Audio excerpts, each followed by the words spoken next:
Ayan yung mga bossing ko. Nandito na tayo sa may beach ng mga bossing. Wala nyo, nasan to mga bossing. Actually pala mga bossing sa San Joaquin to. Ito pala yung beach dito sa may San Joaquin ng mga bossing. Taga Calbayog ba? Alam mo na to. Yung Hayden Beach dito sa may San Joaquin. Nasa may bandang kalsada lang to. Ng mga bossing, along highway lang to. Ng Maharlika. Wala dito yung nagsabi na puro corals to. White sand talaga to mga bossing. Nahaluan lang talaga siya ng corals. Kaya corals talaga yung makikita mo na puro corals. Right. Sa bandang dito nga ay naglalakad nga kami dahil nga naghahanap kami rito ng aming pisto sa magandang pistohan rito. Kala share ko lang sa inyo. Sa dulo pala kami rito ng pisto dahil nga sobrang init doon sa may unahan, kaya maghanap talaga kami rito sa may dulo kung saan meron malilim. Alright. At dito na nga nakahanap na kami rito ng pisto mga bossing. No. Kasi sobrang ganda dito talaga ng spot ng mga bossing, pero ewan ko bang maliligo ba kami rito o hindi. Kasi nga sobrang init talaga, aray ko. Ano mga bossing, pero medyo mainit pa rin dito sa may bandang dito ng mga bossing namin nahanap na pisto. Pero nga mga bossing, napag-isipan ko talaga mga bossing yung mga pistohan namin kung saan dito banda.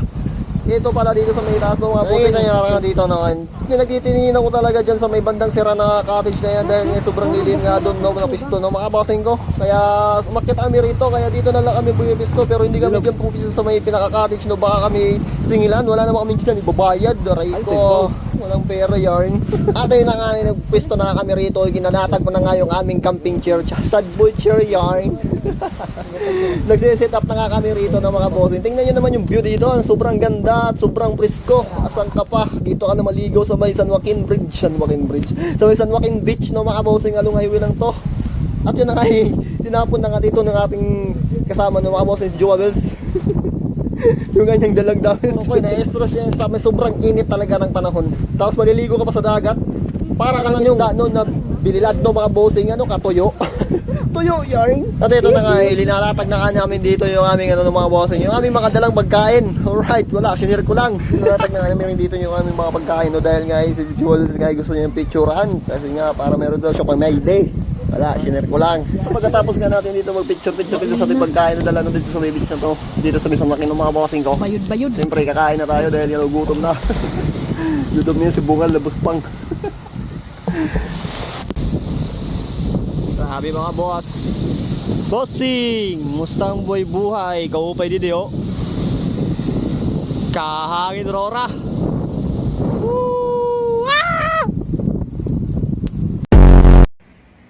Aray ko! Yun na nga, hindi ko na si Boss Pang yung mga bossing ng bungal na to. Paulunli-lunli siya para wala kasama dyan sa may beach na yan. I believe I can fly. Naligid sa tulay. Piling-lunli. Piling-lunli ka pa. May kasama ka naman pala, boss. Ito yun na nga ng mga bossing. Hindi talaga kami naligo dito dahil sobrang init talaga. Aray mo. We can go na, we can go. Hindi kami naligo mga boss. Nagano lang kami, medyo nag-trip lang. Parang nature trip lang ba? Tambay lang ba? Tambay? Hindi, bossing, kasi pangit ng tubig ngayon.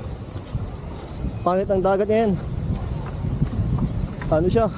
Malubog. Dito kami dumaan.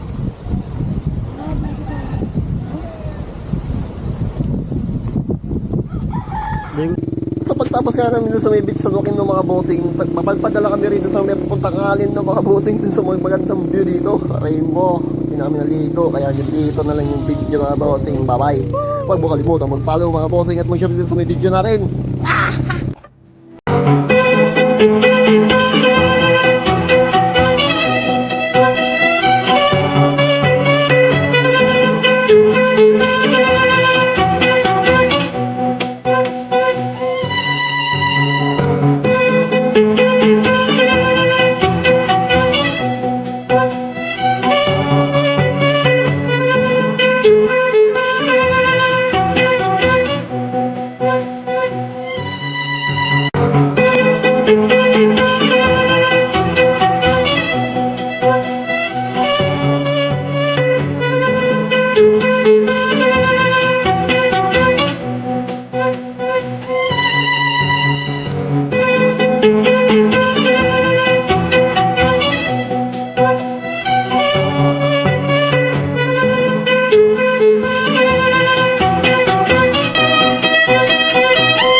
bossing. Nag-i-scroll ka na, hindi ka pa nagpapalo at nag-share aming video. Please papalo at pa-share. Bye-bye. Hi.